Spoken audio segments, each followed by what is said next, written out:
Uganda Yencha. I'm going to invite the Secretary General. He's going to update us on a couple of things, how we get to be here. Some people have been asking, but hey, wait a minute. We unveiled a different plan with one building. Now there are like 5 buildings. What happened along the way? He's going to give us all of that information and why we got to that place. All those questions are going to be answered. To come. All those questions are going to be answered by the Secretary General. People power, our power, NUP, everywhere. In Kabong, NUP, in Marara, here, even here. People power. Mr. President, our distinguished guests, particularly Dr. Chiza Besije, all the deputy presidents who are here today,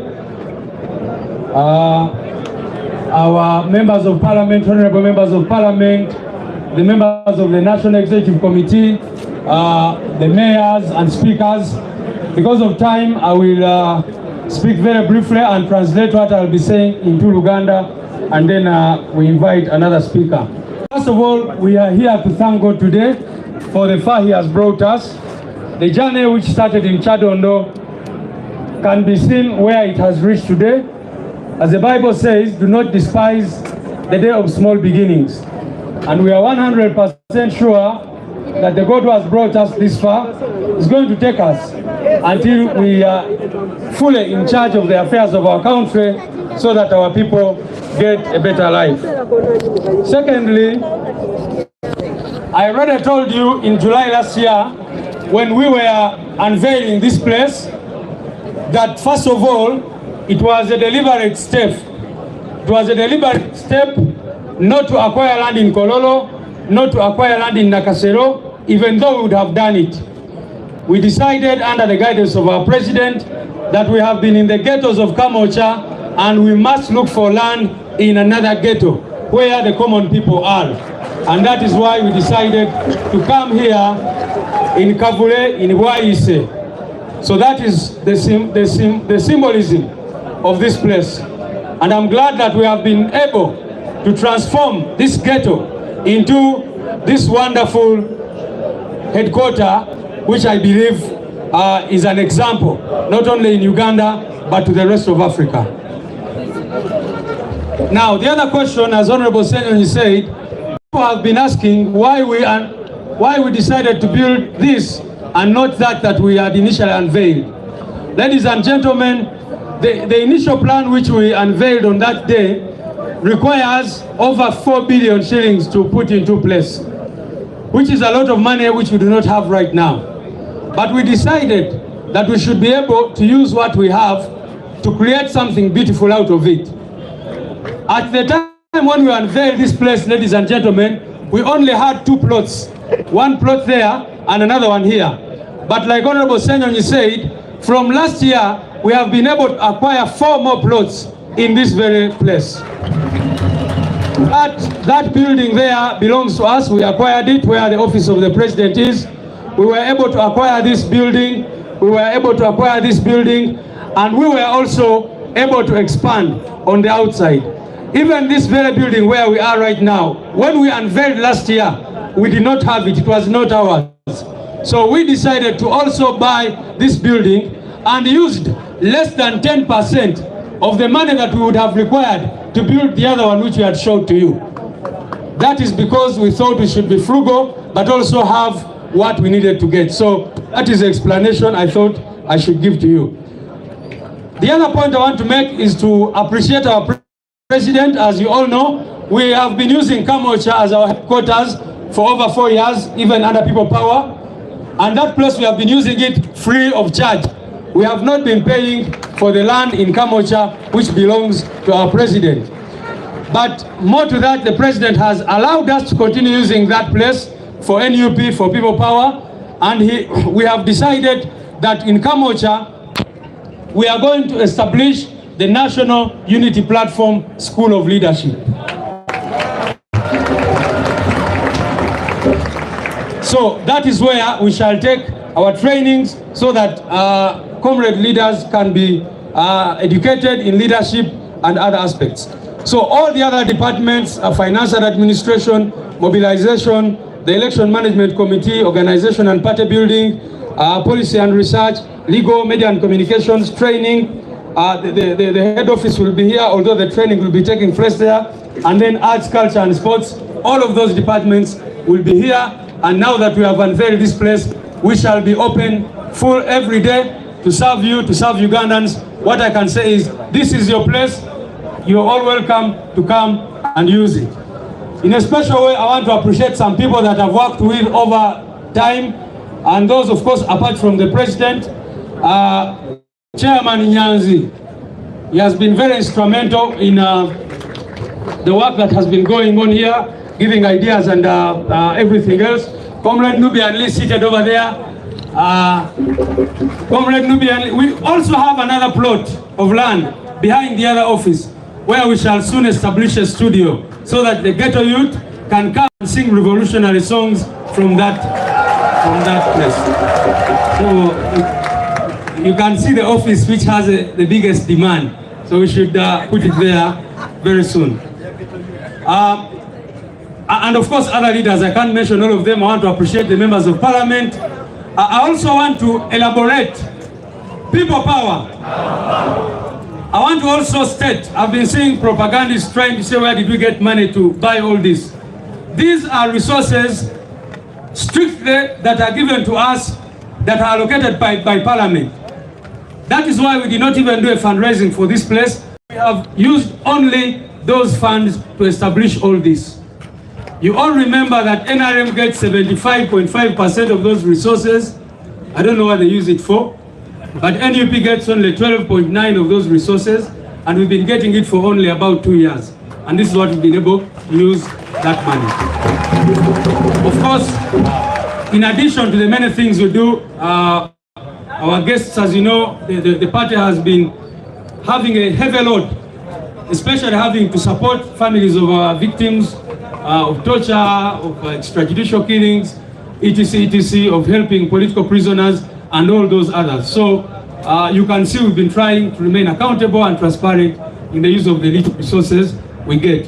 I want to recognize you, Election Management Committee. Thank you for being very smart on this day. Those are members of the Election Management Committee, Mr. President, and our distinguished guests. Ekisooka twebaza nnyo Katonda okutuyamba olunaku leero ne tutuuka ku milestone eno. Nga bwe mbagambye twanveiringa kino ekifo omwaka oguwedde mu mwezi ogw'omusanvu, naye kirungi nnyo okulaba nti olunaku lwa leero tugulawo office. Era bwe twagulawo wano twalina plots 2 zokka mu kifo kino. Twagenda mu maaso ne tufuna plots endala 4. Era tetwafuna plots ezitaliko kintu, wabula twagula n'ebizimbe nga kino kyennyini kye tulimu. Kyali kizimbe kya muntu, ekirala ennyumba gye mulaba naye twagigula ne tugula n'eno, ne tugula n'eyo ennyumba eri awo gye mulaba. Era omwo tugenda kubeeramu ne offices ez'enjawulo, naye tugenda kubeera ne projects ez'enjawulo omuli bannamateeka baffe n'ebirala bwe bityo. Nga bwe twabagamba, bwe twali tulonkinga wano tugula wano ekifo, bwe twakisooka okukilonkinga twabategeeza nti oboolyawo twalifunye ettaka ekololo enakasero oba awalala, naye nga tulungamizibwa pulezidenti waffe twasalawo nti tusigale mu ghetto. Ne tugamba tuve Kamwokya naye tusigale mu ghetto. Ne tugamba tetugenda genda nakasero oba awalala, katugende ewali abantu baffe. Mwatu kwe kulaba nga twajja wano mu ghetto e Bwayiise oba e Kavule.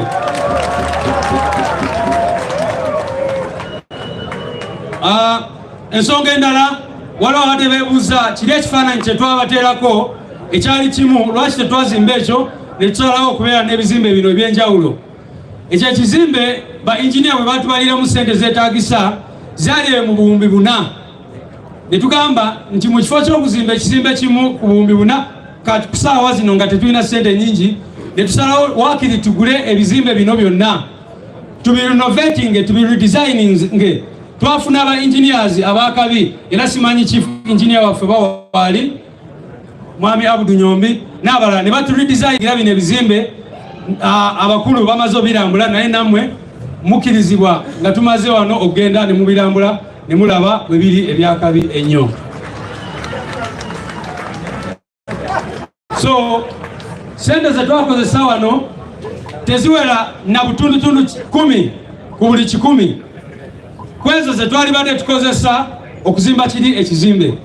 Naye era nga bwe tugenda mu maaso n'okula n'ekizimbe ekyakabi ekyo ekisingira ddala ku bino bye tulina wano oba olyawo tugenda kiteekako, naye tulina n'enteekateeka ez'okugula ettaka ne tuzimba offices mu bitundu by'enjawulo eby'eggwanga. Njagala n'okwebaza abantu baffe ab'enjawulo abavuddeyo ne batuwa ettaka mu bitundu eby'enjawulo. Mr. President nga bw'omanyi abantu ab'enjawulo baze nga batuwa ettaka e Kayunga n'awalala, era neyo tugenda kuzimba offices zaffe eza NUP. Ekisemberayo ddala nti njagala nnyo mwena abali wano mwebaze President kubanga yatuwa ettaka lye ery'ekamooca tubadde tulikozeseza bwereere ebbanga lino lyonna. Era teyakomyawo, yagambye n'okugamba nti ne kati ekyo ekifo tukyakirina tusobola okukozesa byonna okubeera nga tukikozesa, era tukyagenda mu maaso awo tuteekewo ettendekero by'obukulembeze e Kamooca. Era mwebageto yuta abali wano kati mufunye chance tugenda kubeera n'essomero ery'obukulembeze e Kamooca we tubadde tukolera emirimu gyaffe. Era mujja kufuna ne certificate munange bw'omala kutendekebwa mu ssomero lya NUP ery'obukulembeze, tugenda kuwa certificate of imbe. So ekisembera ddala nebaziza mukulu Chairman Nyanzi Nubianli n'abakulembeze abalala Honorable Senyonyi n'abalala abandi batuyambayo ko nnyo buli lunaku okulaba nga kino ekifo kifaanana bwe kiti. Mpoza ensonga esemberayo ddala omukulu Nubianli ali mu nteekateeka ez'okubateerako mmwe bageto studio wali emabega tulinawo ettaka eddala mubeere nga musobola okujja wano mu recording ennyimba ez'akabi n'ebirala bwe bityo. Mwebale nnyo, mwebalire ddala. People power, our power.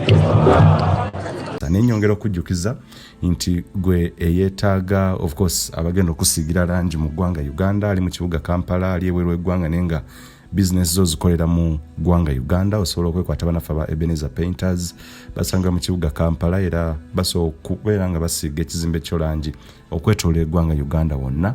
Ojja kubeera nga owuliziganya n'omukulu Lule Joseph ku namba z'essimu ezo okubeera nga mukwatagana bulungi nnyo asiiga ekizimbe kyo langi egenda okusikiriza buli muntu ekuweesa ekitiibwa, ekizimbe ekikuweesa ekitiibwa olwa appearance saako n'okuwa look oba face, ekizimbe ekigenda okuteeka bizinensi yo ku mutindo ogw'ensi yonna beba Ebenezer Painters. Brand Pro Property Services Uganda Limited omukulu Ivan yantegeezezza nti mwabali e Dubai, yes, estate says zolaba butereevu nnyo ziri available ya osobola okubeera nga naawe alinamu ku ssente oba oyagala lyeso genda maaso okukolera emirimu gyo eweeru eggwanga naye mu Dubai n'ensi endala nga UK, USA, saako ne India sofa osobola okubeera nga ofuna ennyumba, yes, saako n'ebintu ebigwa mu kkowe erya real estate mu ggwanga Uganda osobola ofuna ploti oba ettaka wonaakolera emirimu gyo business oba okulima oba okulunda n'ebirala byonna era ojja kubeera nga obeekwata Brand Property Services Uganda Limited na buli kimu ekyekuusa ku nsonga ez'ettaka ojja kubeera nga obeekwata. Weetaaga musaveya, weetaaga ki, buli kalonda yenna agwa mu kowe erya real estate ojja kubeera nga beekwata Brand Property Services Uganda Limited. Uganda y'enkya.